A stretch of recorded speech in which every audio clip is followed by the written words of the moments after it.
DJ Barton for putting us together and making sure that we shook hands and connected at his Cocktails and Connections event here in Scottsdale not too long ago.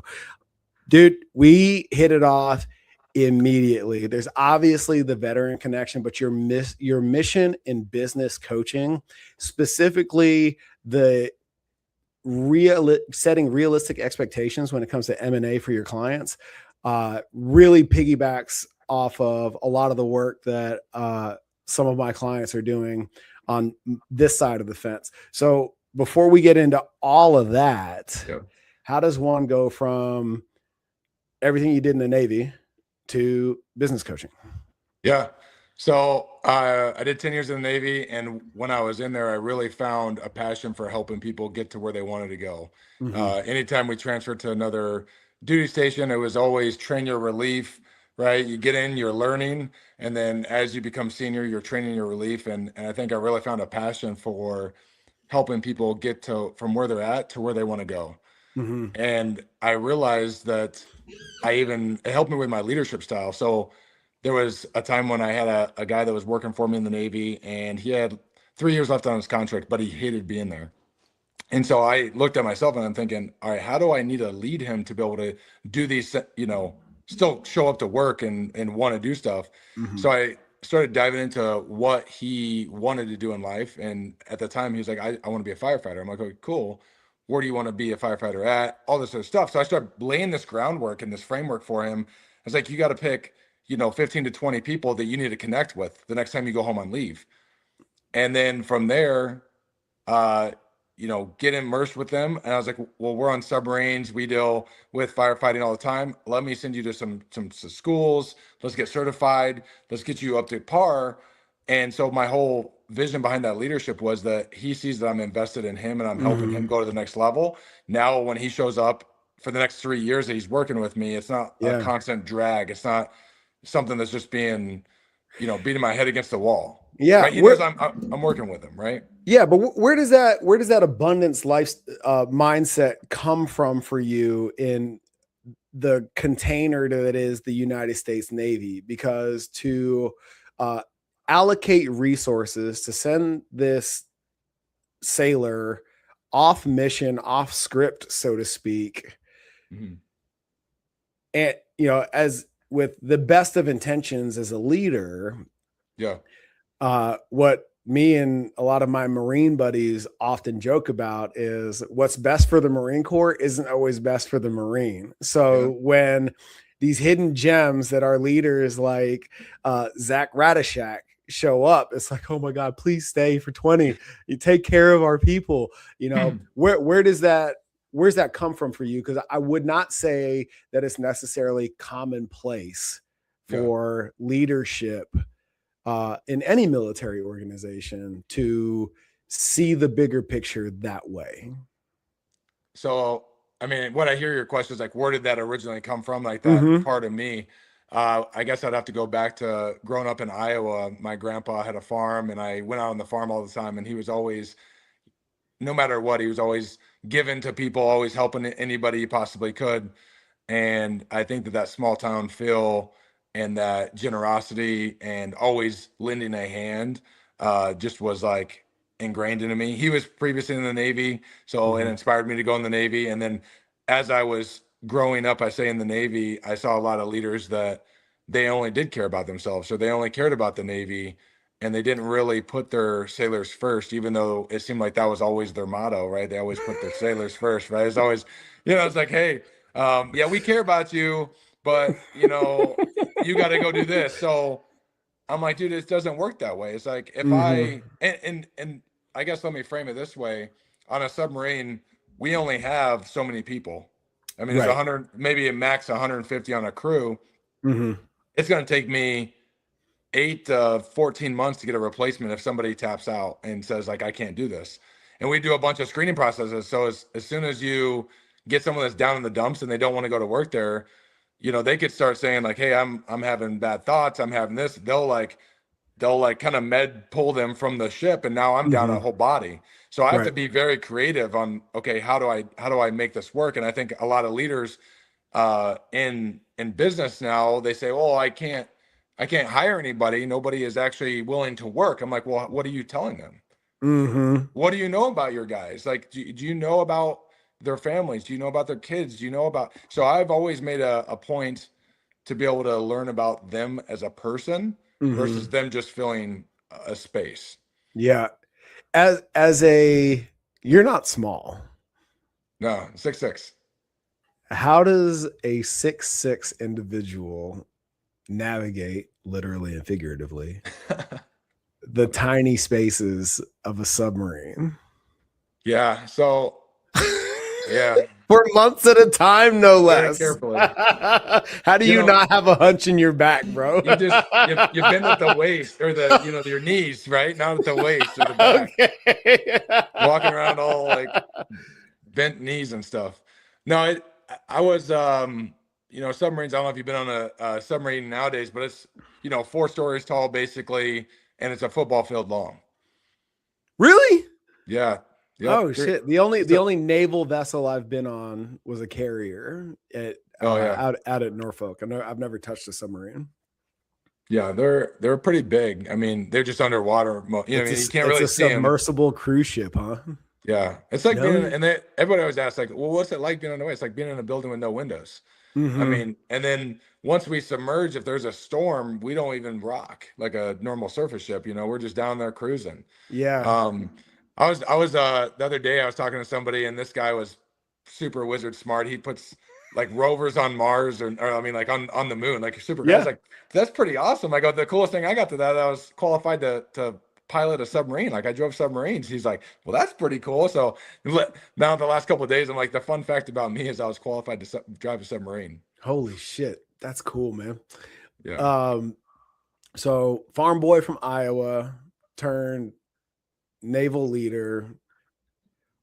And then what's your trajectory from active duty to mergers and acquisition? Yeah, so I got out. I wanted to spend more time with my family, my kids. I was gone a lot, so it caused a lot of issues in the relationship. Mm-hmm. And so my ex, she had like moved back to Michigan, and I was like, you know what, I'm not gonna be separated, right? Like from my kids, like that's a big thing for me. Growing up, my dad lived in the same town, but there was just a lot of times he wasn't there. So it's always been very important to me to be close to my kids. And I Mm-hmm. said, all right, I'm going to get out. And I didn't care if I had to work at McDonald's and only see them on, freaking Sunday. I didn't care. I was going to do whatever I could.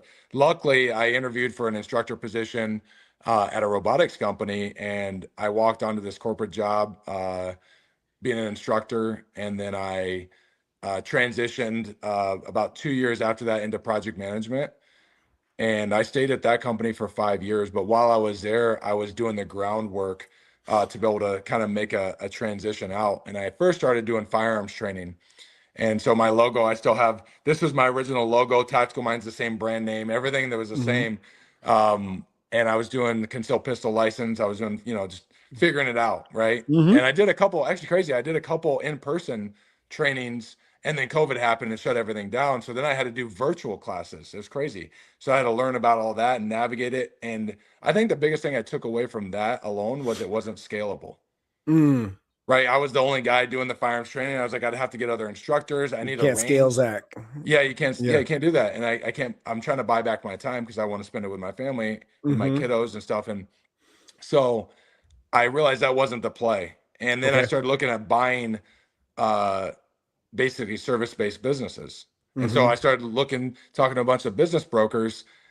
And then I ended up coming across a business broker who was like, hey, man, I told him my story. I was like, listen, this is my plan. I want to buy a service business. I want to get it, set up. I know how to manage a team. In the Navy, I was running, had 52 instructors when I worked at the gun range. Like I can manage people. I understand that. Mm-hmm. I understand systems. I've managed, submarine launching systems for torpedoes.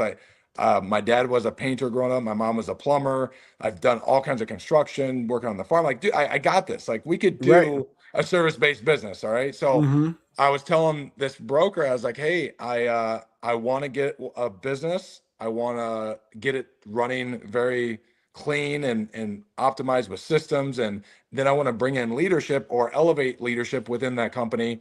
And then eventually I'm going to have them replace me. And then I'll Mm-hmm. just kind of manage from afar.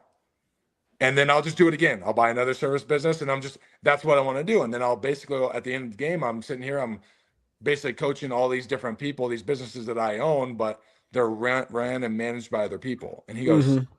you ever thought about buying a business brokerage? And I was like, no. He goes, well, I'm looking for a partner. I'm like, okay, what is this? What is this? So it was a huge opportunity that I had, because now what happened was I ended up buying in as a partner with him. And then I got to see the back end of everyone's books.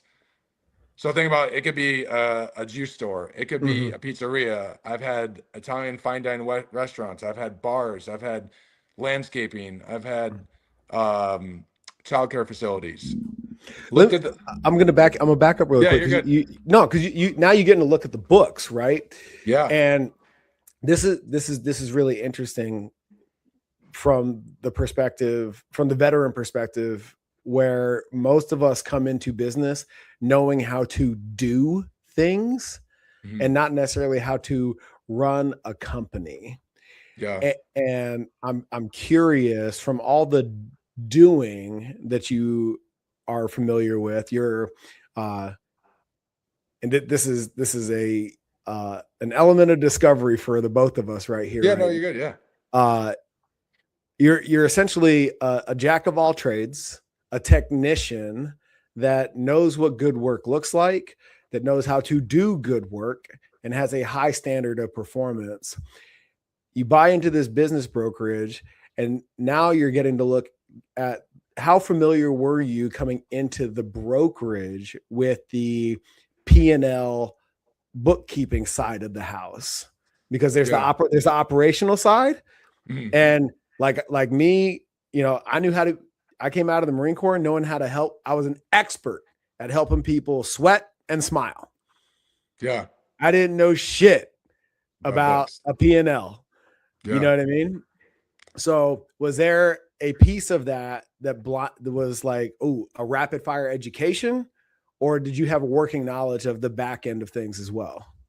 So that's a great question. So I learned some as I was doing my firearms training. I was starting to figure things out and kind of taking myself through the school of just figuring it out and then reading running books out of ways to mess it up. Yeah, like I don't know, right? And then I remember, so mind you, in this whole time I was doing the firearms training, and then I transitioned and I owned this business brokerage. I still had a corporate job. So I was still working the whole time as a project manager at that time. And so I'm running huge You're a partner jobs. in a business brokerage as your side hustle? Dude, yeah. You are ambitious, sir. Yeah, wow. Dude, it's crazy. So I was like, man, it was crazy. We'll talk about timing. This is what brings, I love to talk to business owners about how to build out their schedule, because I was corporate. I ran a business brokerage, and at the time I had 3 kids in hockey, and I'm taking them everywhere. Dude, it's crazy. If I didn't make breakfast, or if I didn't make dinner like Wednesday morning for Wednesday night, by the time they got off the bus, we had to microwave it and they ate it on the way to hockey.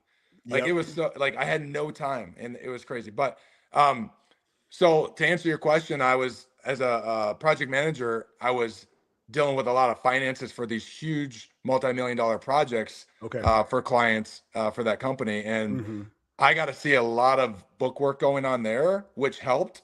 So I take my small P&L, what I was doing with my small little business, and then I also compared it to these large scale businesses, invoices. I had to hire contractors. As a project manager, I had to go out on site. I had to manage them. A lot of the stuff I had to do too wasn't even documented. We were doing operations on systems that they built just for that one plant, or and so it's a lot of automotive industry. And so I'm dealing with the big big names in the automotive industry, and they just was, hey, the job is to get it done. So my mission was going there. I'm the project manager. I was well known for being the guy that was always on site with my guys, and I would figure it out. They come to me like, I don't even know how to do it, but you know what? We're going to go take care of it. So that mentality, and then running the books on the back end of, seeing corporate and how they structure it, and then seeing the small business, and then all of my own personal journeys of squirreling off onto random books and, watching some podcast or watching, just really diving in, that really helped. But 100%, I think if you're not uncomfortable a little bit going into something, Yeah. you're not really pushing yourself. So there was a huge learning curve as well.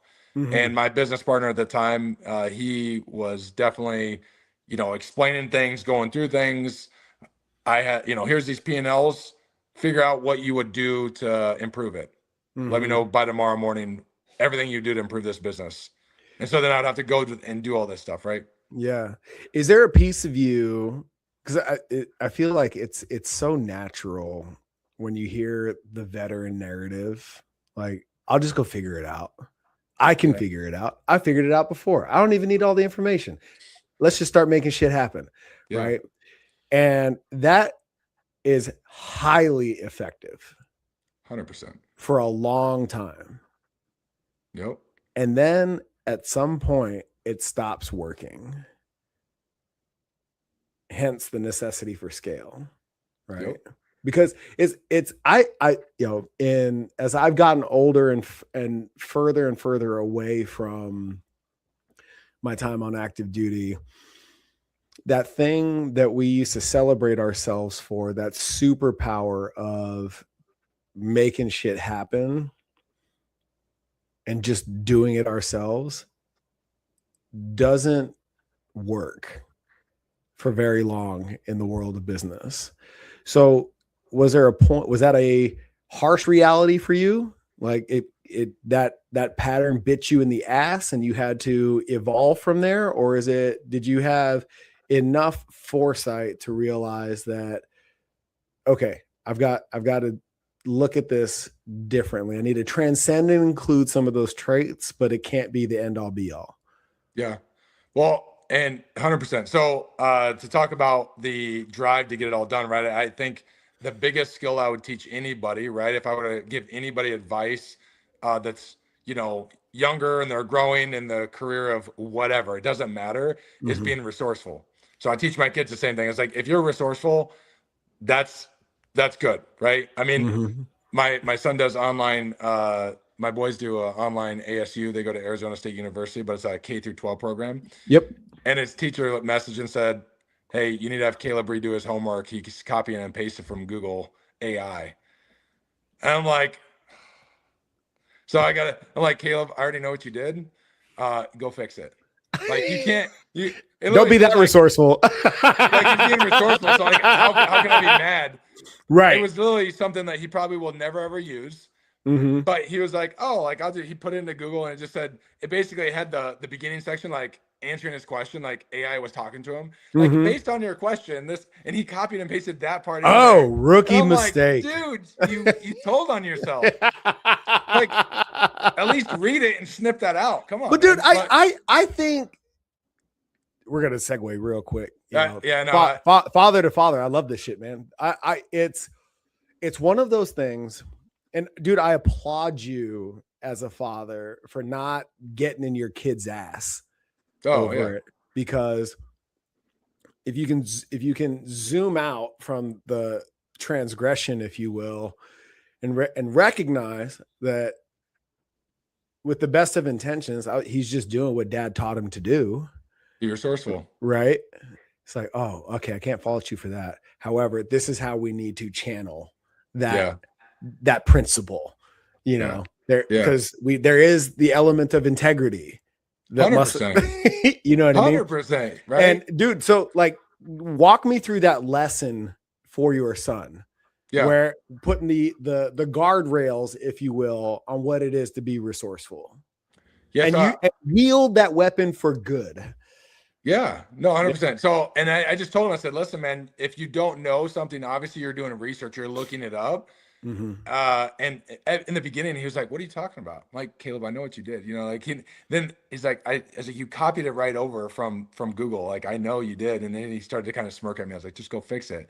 Mm-hmm. Go actually look through your lesson plan. Go do this. But if you don't, if you don't know where to find something, like, obviously you already have a default, like, hey, let's go look something up. And so I've always given my kids something to challenge them a little bit and say, like, Mm-hmm. hey, he likes supercars. So I was like, hey, go look up this supercar and all the specs on it. How are you going to find it? Like, what would you do here or there? But to answer your question on how I navigate is I think about in life what adults go through and how they would, a lot of people are like, I don't know. I don't know how to figure it out. And so I just let him know, I guess I guide him to say, hey, if it's a test, obviously, you can't be doing this. And then if it's in this situation where you're submitting your homework, I just go and say, hey, make sure you just read through it has lessons that you could do beforehand. And it answered everything basically. Right. But he was just trying to hurry up and get it done. And so I think that there's value in letting him know when it's, hey, this is actually testing your current knowledge versus you go out and like seek and find the information. Does that kind of make sense? Like, Oh, yeah, I think that's kind of answering your question. Like, how do I navigate that? Is because obviously I don't want them just using, there's a time and a place you have to be tested, like your knowledge with nothing else. That has to happen. And he even goes in, so even though he does online school, they do testing in person. Right. And it's like, and that's why I let him know, like, hey, you still have to learn all this stuff. So when you go in, you're good to go. So it gives them that background. But I don't know. Does that kind of answer what? Yeah, what totally, man. yeah. What I'm falling back on as you say all that, it's one of the Marine Corps leadership principles, and that's to be technically and tactically proficient. Yeah. Right. And the dovetail off of that is the practical application, the lesson that befalls all leaders, I think. And that's not necessarily being beholden to knowing all of the information, but what makes you more effective, if not lethal, is knowing where that information is or who has it. And that's the next thing that kind of segues us back into the conversation of scaling, right? Yeah. Of who has it, right? And I know you asked me initially was it a lesson I had to learn to basically not do it all myself? And it wasn't, I think I saw a lot of business owners failing or succeeding based off of who they had around them. Yep. And that's why I think being a business broker was so valuable. And being able to see it real time, or even seeing the same business across the town from each other. And I thought initially, I said, okay, maybe this place is a better location, this one's not. But then I look at their profit and loss statement, and I kind of see what's going on there. And then we sold the worst one that was performing, I guess, poor. And the new owners took it over, and within 6 months, they turned it completely around. It was doing better than that other person's location. Literally same franchise. Yeah.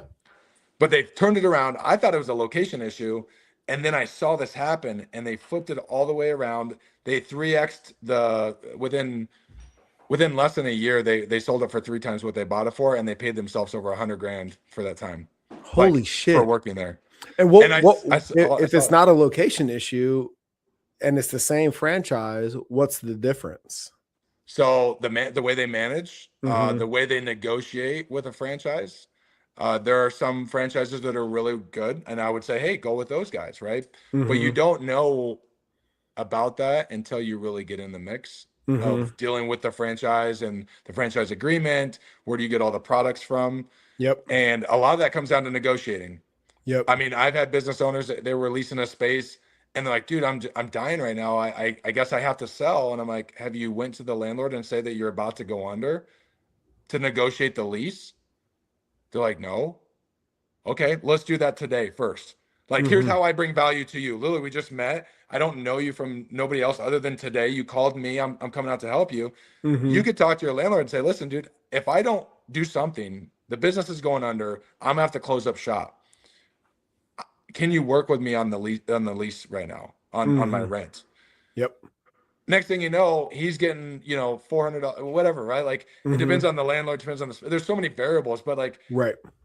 All of a sudden now you go from paying X and now you're like way lowered on your rent. And now that might just be the amount of money you needed to like get by and pay in marketing or do the next thing to be able to get your business back up and running.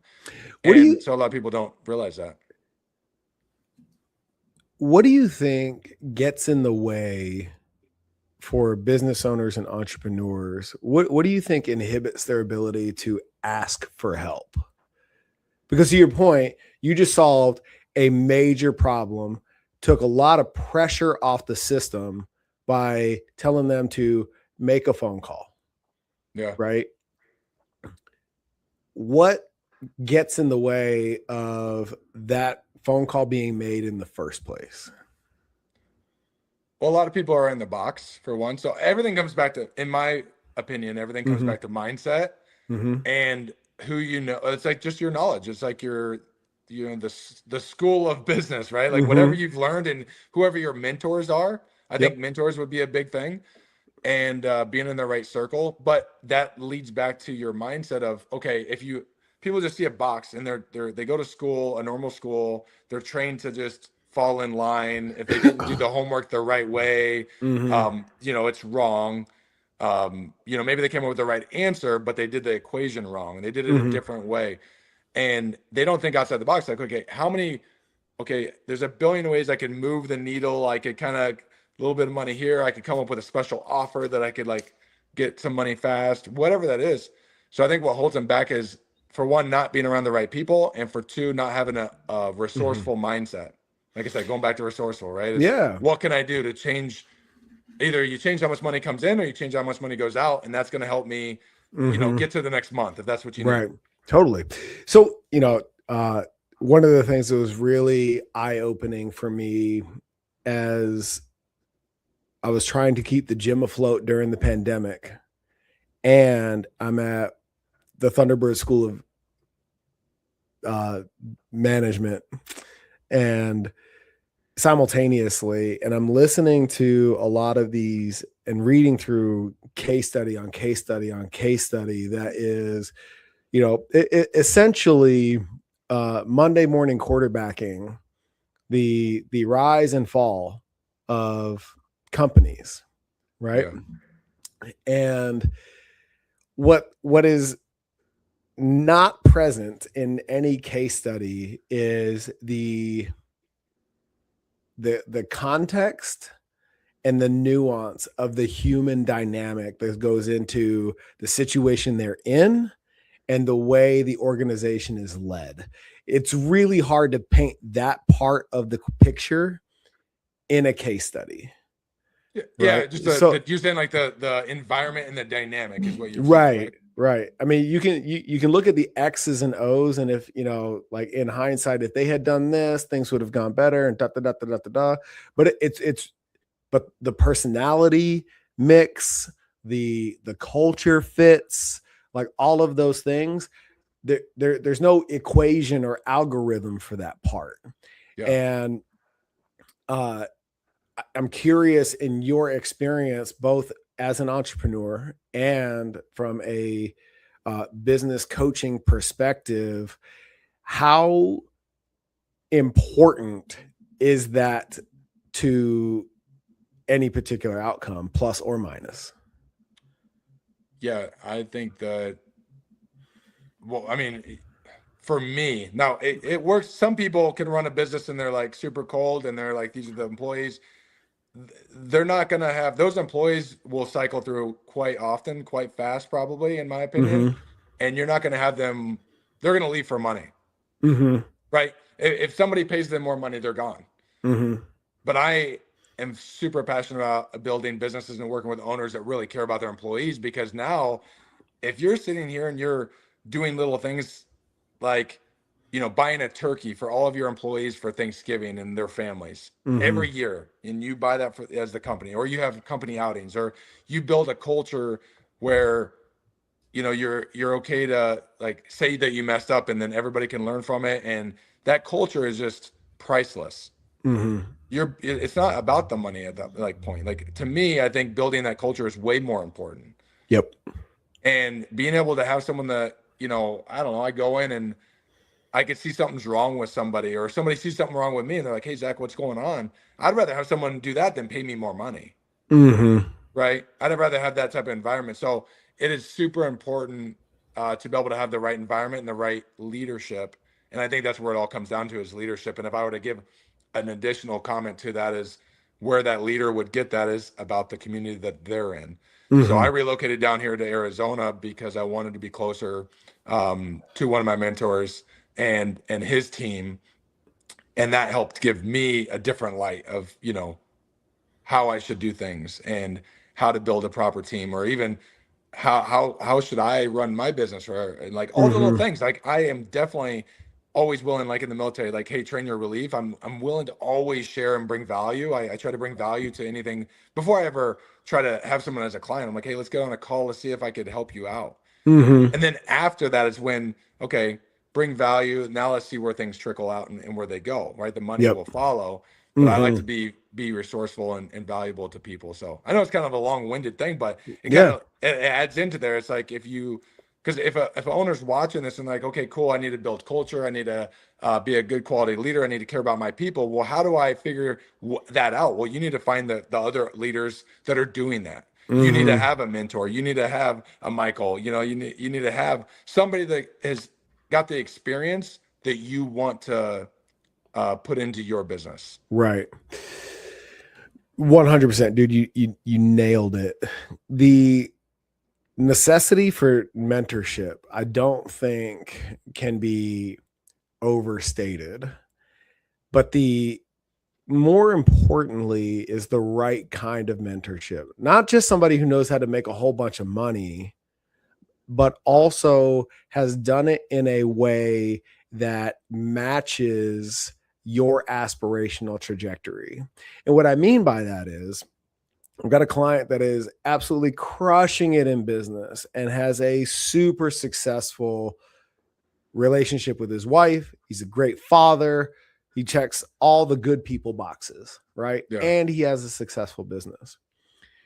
There was a point in time where he had spent the better part of his career bootstrapping this thing and achieved a level in which he didn't have the capacity to be a present family man Yeah. and scale the company. And at that point, you know, it seemed as if he was trying to inject a whole bunch of complexity because MBAs say that this is how your org chart needs to be structured. Yeah. And this is where I was going. This brings us back to case studies, Yeah. right? You got to look at the right examples, right? 100%. Because what I notice in the work that I've done, and I'm so curious about what this looks like for you in working with business leaders. And I'll go back to a mantra in the Marine Corps. In an acute combat environment, what is really highly effective in principle is the adage, mission, Marines, then me. That whole leaders eat last thing. Yeah. Okay. That is supremely effective in a combat environment or even on a submarine. Yeah. Would you agree?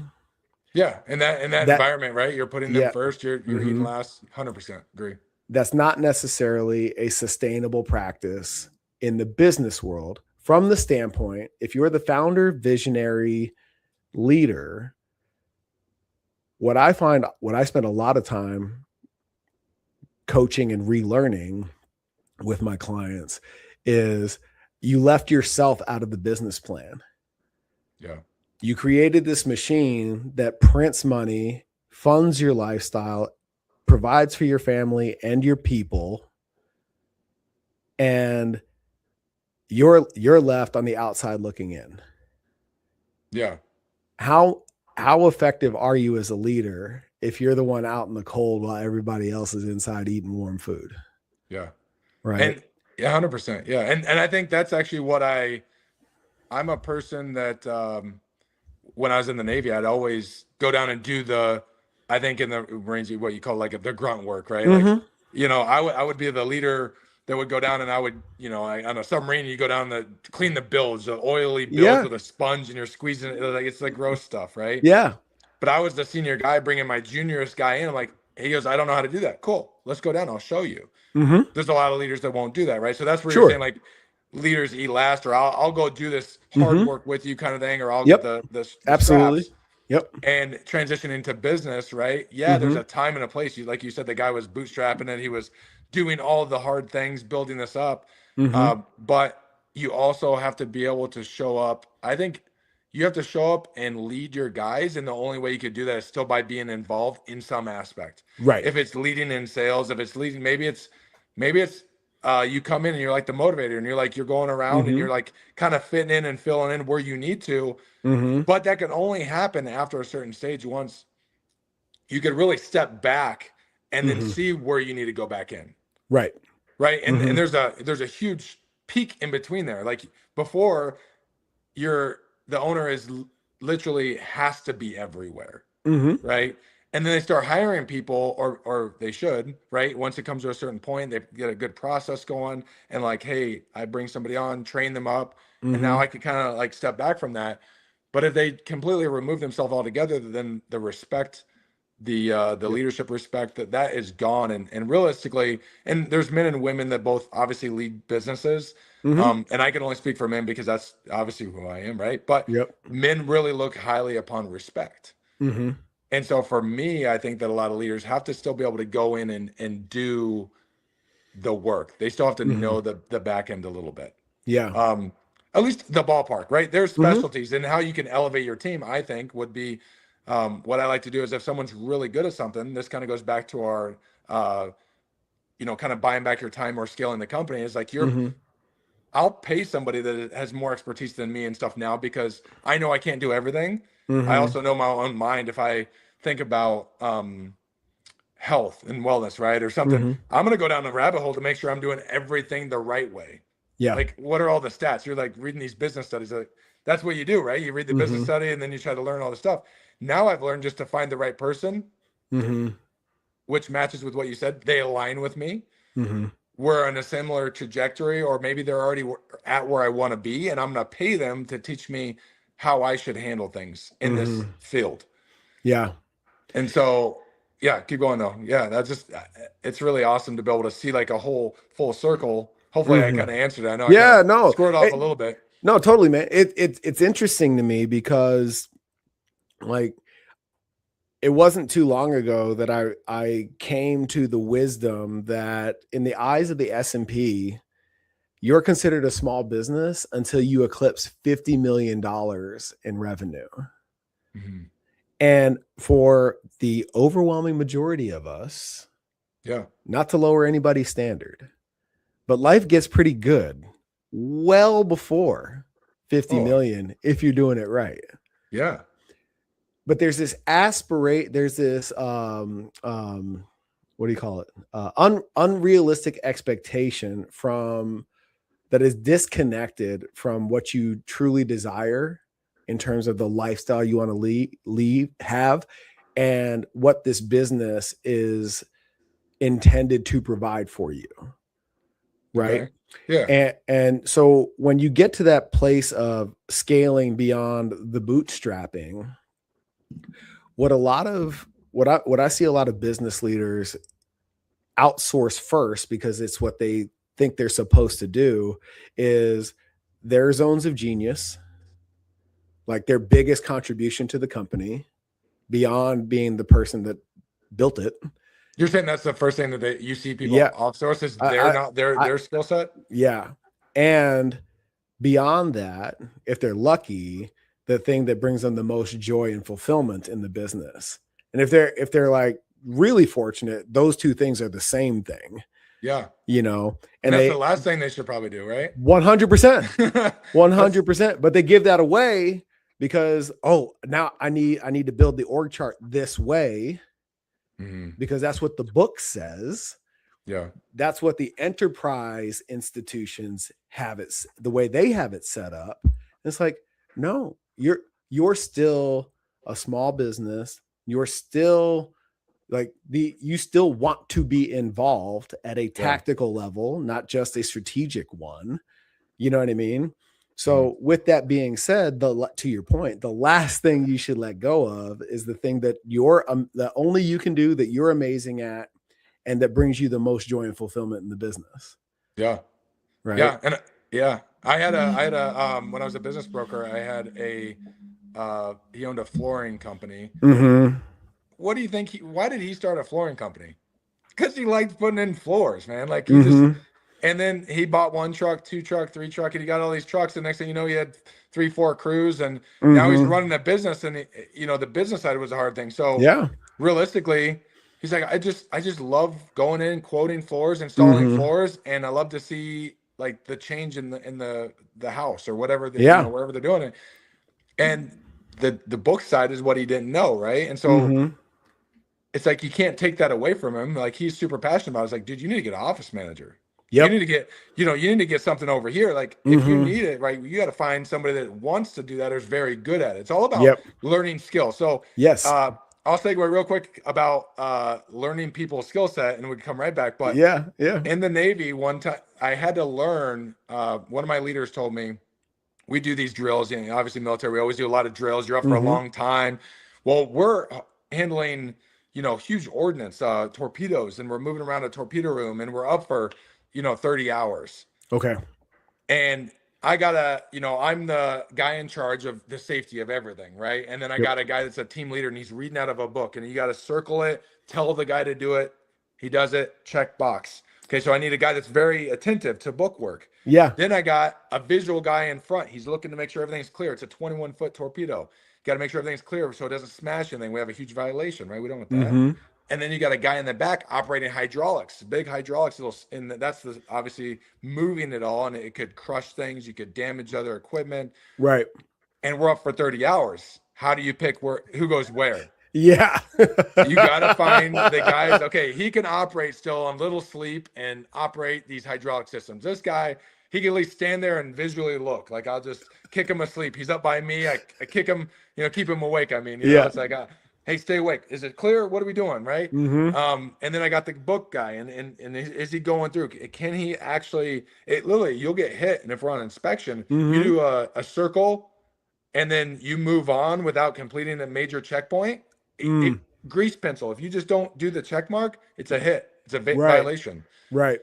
And so that goes back to here is like, as they build a company or the flooring guy, what are people's skill sets? What are they passionate about? Mm-hmm. It's also the same reference as me as when I was wanting to buy a business, get it squared away, and then eventually I'd have someone or bring someone up through the ranks who's really passionate about that. Mm-hmm. I'm finding their skill set. Like, do they like to lead? Do they, Yeah. you can't always, Mm-hmm. some people just aren't made to be leaders. Some people aren't made to do book work. Yeah. It's like, where is it at? And you got to recognize that. And so it stinks when you see all these people, these business owners giving away the thing that gives them power and energy. Dude, guilty as charged, man. Yeah. When I started the gym, the first thing I gave away when I started beefing up my team, I tried to get myself off the floor as fast as possible so that I could do the admin stuff. Yeah. And if I could do it all over again, I'd have coached every class until I couldn't do it anymore and taken that additional revenue and invested in an office manager.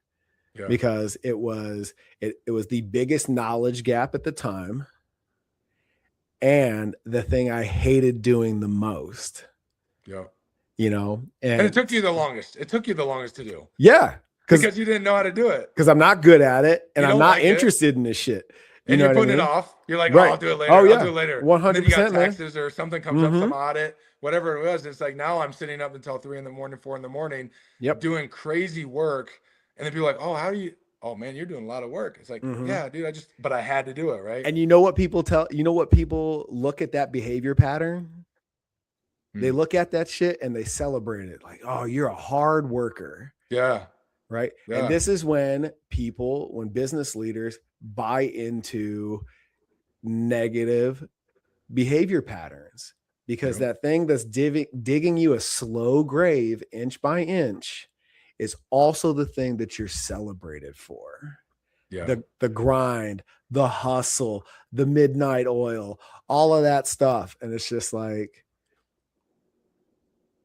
I feel like that's where you and I are very much aligned in that. It's like, dude, it does not have to be that way. Yeah. Well, at all. And this kind of brings into a big picture too. It's like, that's why you need a mentor. That's why you need someone that already did it. But also too, it's like, at the time I didn't know, as I've gone along, I didn't know about mentorship. I didn't know. I did. I mean, I did because of military, but it wasn't like Yeah. an outside thing. Like, oh, civilians, Well, and we're then I went to in corporate and in the Navy. Was there's leadership and then there's mentorship. There's the people that are in charge of you, yeah, your staff NCOICs, your officers in charge, etc. And then there's mentors, the people that are responsible for the big picture that is Zach. yeah. Right? What do you want from the Navy experience? Is this a 4-year thing? Do we need to redesign your career trajectory, or are you punching out after this contract? Right? Like those resources are baked into the scaffolding, right? Yeah. To the point that I feel like most, and I see this in the high level athlete transition as well as the veteran transition. It's so organic to the system. You either take it for granted, you didn't realize that you had it, and then when you get out, you're like, what made me so great at what I do again? And now you're left scrambling to discover, like, oh shit, that's right, I had somebody looking out for me. Yeah. Right. Yeah. So was that the mentorship keyword, buzzword, necessity? Was that something that you came out of the Navy knowing that you needed, or did you lose it and then realize, like, oh, I need to go find it? So when I got out, I was selected and pinned for E7, and I had led multiple people throughout the Navy, and I was Mm-hmm. just, and so like I said, I had that passion, so I always You wanted to became a give mentor it. yourself. Yeah, and so I love doing that. I was corporate America. I'm on site in like Missouri at a auto manufacturer, and I'm talking to one of my guys that's like, he's one of my I'd say just like a mechanic that works on Mm-hmm. robots. Mm-hmm. And I'm like, dude, what do you want to do though? What do you want to do in life? Like, where do you want to go? Like, and I'm over here like, we're gonna get you there, man. Like, we got to do this. And then every time I see him, like, hey, did you work on that? And like, I'm just following up. I'm following up. Mm-hmm. And I think that as time went on, I was always, one thing that changed me is I did 75 hard. I did a modified, the 75 hard day Mm-hmm. challenge, right? Um, I did that. I modified it because I had the kids in hockey Mm-hmm. and stuff. So some people the hard goers out there would say, you didn't really do it. Uh, but I don't care. You know why? Hey, I don't care. I understand. Mm-hmm. I didn't do it by your book, but listen, I did it. And you know what it did? It changed my life. What did it Because change for you? I learned how to dedicate reading time, 10 pages a day Yeah. in a personal development book. I called my uncle, who at the time, he grew a company in Chicago, had 200, I think, employees or something, Mm-hmm. maybe even more. And he was probably the most business successful guy I knew. And I said, listen, hey, Jim, can you give me like a top 10 reading list? And he gave me a top 10 reading list. And then I did the 75 hard. I did the diet. I did one workout a day. That's where I cheated, is I didn't do Okay. two, one outside, one inside kind of thing. I just Mm-hmm. made sure I had to be dripping sweat. I had to do one, but it was like, I had to do a good one. Mm-hmm. But that changed my life in the sense of reading personal development books and learning who to get that information from. And so, fast forwarding though, I'm trying to remember like the main, so I could segue back in. I weaved a little too No, you're far. good, man. You're good. But Mentorship. that changed me quite a lot. And I Mm-hmm. knew that I needed to find people in business. And maybe that was the connection I made at that time, was like, okay, Mm-hmm. my uncle's in business. There's other people out there. Who else can I connect with? Right. Mm-hmm. And so I was always seeking to learn. And I think that mentality, maybe it was taught early on the farm. Maybe it was re-embraced in the military, always learning. Mm-hmm. And then getting out, and I had to be resourceful in corporate America because I was on site. I had to figure things out. Mm-hmm. And so in business, I was like, okay, who should I be learning from? Yeah. And then so I, do, watching YouTube or watching, different people. And then now adding reading books, and then the books would recommend somebody. And so then I was always, okay, who's the next person? Mm-hmm. And then I needed, when I was in the business brokerage, I wanted to become better at sales. I had leadership. I've done leadership for years. I've Mm-hmm. built teams. I've done all kinds of things. I was like, okay, sales is where it's at, dude. That's my next thing. And so then that's where I end up finding my mentor down here in Arizona. And I came down to one of his events, and then him and his wife were like, you guys should sell everything and move down here. And we did. Wow. Yeah. So I had an 11-acre farm. We had 5-bedroom house. I had horses, pigs, chickens. Oh yeah, I didn't even tell you. I was corporate America. Corporate America, dude. I had business brokerage, 3 kids in sports, and we had a full farm. 11-acre Holy farm, smokes. 2 horses. Like I said, yeah, pigs, chickens. It was crazy, you know? And so, but anyways, you know, it's like, he even reeled it in for me. It's like, you know what? You got this going. You got this going. Dude, you're just spinning your wheels basically everywhere. I'm like, you're right. Yep. And so I came down to Arizona. The first thing I did, I went to door-to-door sales, Okay. and I did solar sales, Mm-hmm. and it was, I'll tell you what, man, if you you want to challenge yourself, just go do door-to-door sales. Like, it's, Dude, I when I cut the my value. teeth, when I cut my teeth in sales, I rented a desk. I was in a network marketing company, but they ran it. The organization that I was a part of ran it like a real business. Like, Okay. I wasn't doing living room presentations. You know what I mean? Mhm. I had an office, I had a desk, I had a dedicated phone line, all that shit. And my upline, my leadership, shout out to Liz if she's ever watching this. She would like just shy of chain me to the fucking desk. She's like, you don't go home until you've made 100 calls. Dude, I love it. And like the hang up in your face, the fuck yous, don't call here again. You know, is this a scam? Pop up, you know, like all of it. And it was so much less about bringing people in the door and so much more about creating that callus, you know, like becoming numb to no. Yeah. You know what I'm saying? And that's the part that, to your point, go door to door, smile and dial. Like that's where automation is going to kill so many young careers, because there's so much value in knowing how to do it the hard way, Yeah. so that you can appreciate and leverage the tools that make it more efficient and easier. The confidence you get. Mm-hmm. So, dude, like I resonate with that so hard. You know, if you've had a door slammed in your face or ever been hung up on or cussed out. Were you a commission person at that time, or was it a salary? Or? Oh yeah, dude. Yeah. Okay, cool. Oh yeah. So I always tell people, I've never had a salary job. Dude, that's phenomenal. Well, I take that back. Because I don't consider my Marine Corps career as a real job. Yeah. You know what I mean? But I've never had a salary job outside of the Marines. Yeah. Mm-hmm. So I was going to say, on the side of like hanging up in the door slamming, I always tell people that you don't get paid for the yeses, you get paid for the no's. So keep going. Right? Just keep going. It's like, dude, it's the best, man. I've never heard that, dude, and I love it so much. Yeah, I got a guy that I'm working with right now. I'm helping him, coaching him on basically getting in the door. He does insurance, like roofs and stuff like that, for commercial. Yeah. And I just had this conversation with him the other day, and I said, listen, dude, and I know the flow. You know the flow. There's highs, and you're like, dude, I got all these deals, all these sales I'm doing, and then all of a sudden it's like they start canceling, or whatever happens. It's like, I don't have anything. Like, actually, those are all false bottoms. Like, I'm going low, I'm shoot, and you're like, and then you don't want to go knock the next door, right? Or you don't want to call the next call. It's like everything canceled. And so I told him, I said, man, you get a good commission, right? Like, your commission, like the structure is good, correct? Mm-hmm. You know, and the answer is always yes. That's why it's such a good commission thing to do, right? Right.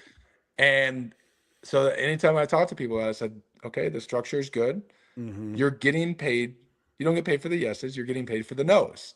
Right. Every no that you get, every slam, you know, every door slam, every no, whatever, is one step closer to your next deal. Yeah. Now I need you to keep up your momentum. I need you to keep smiling. You need to be happy. You got to be grateful. Act as and if. you need to go to the next door, or you need to go to the next business, or you got to pick up the next dial, and you need to just do it, because you know what? You're making an impact. And I always tell people that are in sales, if you don't like sales, stop trying to sell something and start trying to educate people. Yep. Right? Really, realistically, if you feel icky about sales, stop thinking that you're trying to sell them on a product that doesn't help them, and start Right. either representing a product that is good for them. Mm-hmm. Well, I think you should do it anyway. I don't want to do Right. it, or like literally, like only sell a product that you think is going to actually help the person. Right. But stop looking at it as like you're trying to sell them on it, and start looking Mm-hmm. that you're going to educate them. Mm-hmm. If you can have that mindset, like I'm an educator about this product, Yep. I believe in it, Mm-hmm. and I'm just educating, you will increase your sales just off of that. Yeah. Mm-hmm. It's like, yeah, simply. Yeah, dude, you got to carry that momentum, man. You know, that's why they call it smiling and dialing. Yeah. You know, like body language, your physical presence transcends the medium of an email or a phone call. And a lot of people don't know that. Yeah. You know, if I feel like absolute trash, but I smile while I'm on the phone with you, you can feel that. Yeah. You know what I mean? And you know, so like those were things that were you know, very much trial by fire, but those were lessons that are extremely valuable. You know, in staying in the game. My mentor at the time, the leader of this organization, his mantra was pay attention, get excited, never quit. He's like, if you can, like, whether you stay in this game or not, if you do those three things day in, day out, it's really hard to lose the game of life. 100%. And just the consistency, like never quitting. Right. And it's just basically saying it in a different way. Right. I mean, but maybe someone's trying to launch a business and they're like, I need more money to keep it going. Okay. So yeah, maybe you need to figure out a way to navigate that, but don't quit on what you want to achieve. Don't like redirect. Don't go back. That's why I really tell people, and I picked this up somewhere, and kind of how they forecast. Like, I don't know what I want to do. Okay, cool. Like, this is what and I don't remember where I picked this up, but I always ask them these two things. It's like, okay, if you had the time, the money, and the resources, or the people, right? Or the systems, Sure. the time, money, and resources, what would you do for the next 6 months? And I go quiet and I wait for the response. And they're like, oh, well, I would probably work on building this, I don't know, app or like whatever it is. Like, I want to build a flooring company. I want to open a juice store. I guess if I had the time, and I always say, all your bills are paid. Like, you have the money, right? All your bills are paid. What would you be working on right now? Okay, write that down. That's your goal. That's your ambition. That's where you need to be working. Yeah. To get to time, money, and resources, and that'll get you where you need to go. But dude, that brings me to this critical place for people that are high achievers, high performers, that applaud themselves on their capacity. Because what you just said, if Zach's not sitting right in front of me, if there's no Michael in your life, that asks that big question, shuts up, and creates the space for you to sit still, uninterrupted, and answer that question from the neck down, heart and gut, intuition led, not logic and rationally driven. That's where I feel like people go off track.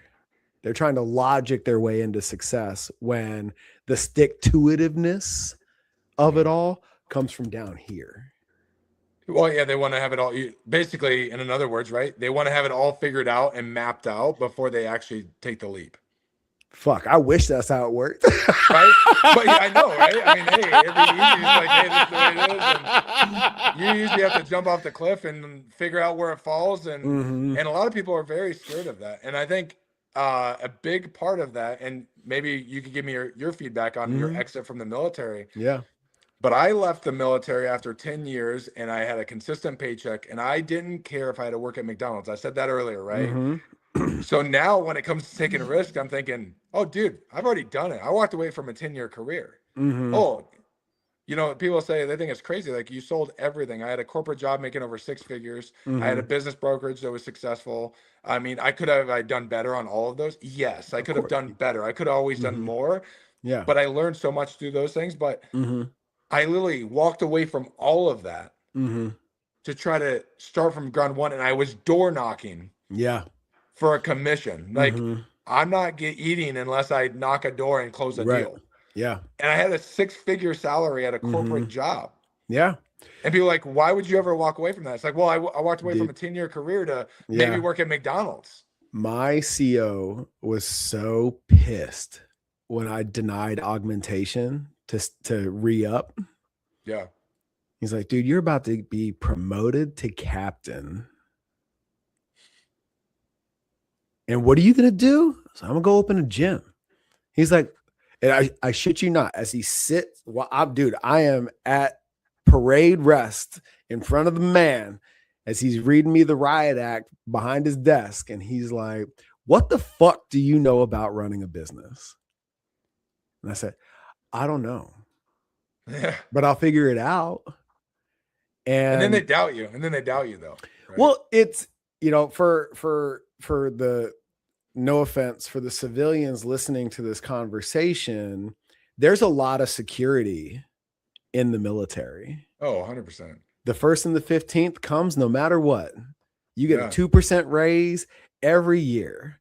Like, the worst case scenario is a 7-month pump somewhere else. Yeah. Right. And long gone are the days, you know, if you look at Band of Brothers or the Pacific or any of those epic war stories, back then when you deployed, you were gone till the war is over. Right. Yeah. So like, that's not what we're doing anymore. That's not the way the big green machine works. And with that, why would you trade all of that security to go roll the dice on a question mark? Yeah. But 100%. And he could not understand it. He was pissed, you know, and that goes back. But I also caught myself in a situation. I remember this like it was yesterday, bro. At OCS, we had just been slayed all day long, and I'm in the rack sweating my ass off. I'd just been, you know, hazed up and down the squad bay on fire watch. And I roll up into the top bunk, and the cat next to me leans over, and, you know, you're like whispering in the dark, you know, hey dude, like, is this like a one and done thing for you? Or are you going to do, like, do you think you're going to do 20 years? You know, what's your plan? And I'll never forget the guy below us,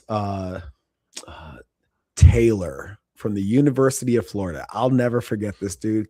It was, I don't think he even knows how wise this shit was. He's like, I don't know about y'all, but I'm gonna just do this till it ain't fun no more. And I was like, fuck yes, that's it right there. And I had all the fun I wanted to have as a Marine in my first 4 years. I didn't have anything else, another carrot to dangle in front of me that would have made it worth staying another 4 years for Michael. And then I caught myself in this situation that what's best for the Marine Corps isn't always best for the Marines in terms of the Marine, in terms of what laid ahead of me in my next duty assignment. You know what I mean? Yeah.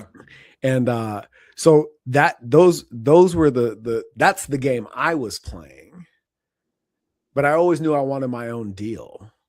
Yeah. You know, because I had already demonstrated a capacity for just taking all the no's. Like I'll take those L's for the team. You know what I mean? I'm comfortable with that. Yeah. You know, so you got to get comfortable being uncomfortable. Yeah. Right? There was a whole bunch of shit I didn't know, but I wasn't afraid of what I didn't know. Going back to the point that you made earlier, like I love learning. Yep. So even if I fuck this up royally, I'm going to be smarter for it. Yeah, 100%. And that's what I think a lot of business owners do is they go through, they'll mess something up, and then I've had just, I replay it through. I tell them I just go through this. So you're telling me you did this, and then you did this, and then this was the result. And then I run it through like, well, when you say it like that, that was kind of dumb of me. I'm like, well, it's okay. Like we all mess it up. We just gotta, you gotta learn, right? You gotta learn from your experiences. And so I think that's a huge thing, is just constantly going forward, right? Is seeing what the next step is, but getting around the right people. I don't know, I'm kind of wrapping it back in there a little bit, but no, it's always good to do that. So, but yeah, what was the next thing? I don't even know where we're at. No, fuck, man. Dude, that's a great place to fucking close it out, man. Zach Ratashak, everybody. Where can everybody find you and gain some knowledge from the tactical mind? Yeah, so tactical-mind.com, or you can go on, I mean, it's either Zach Ratashak on some of the social medias, or it's official Zach Ratashak. Before we get off though, I already kind of showed you, but I got my workbook. So I have an event that I'm planning to do. This is literally, just picked this up today.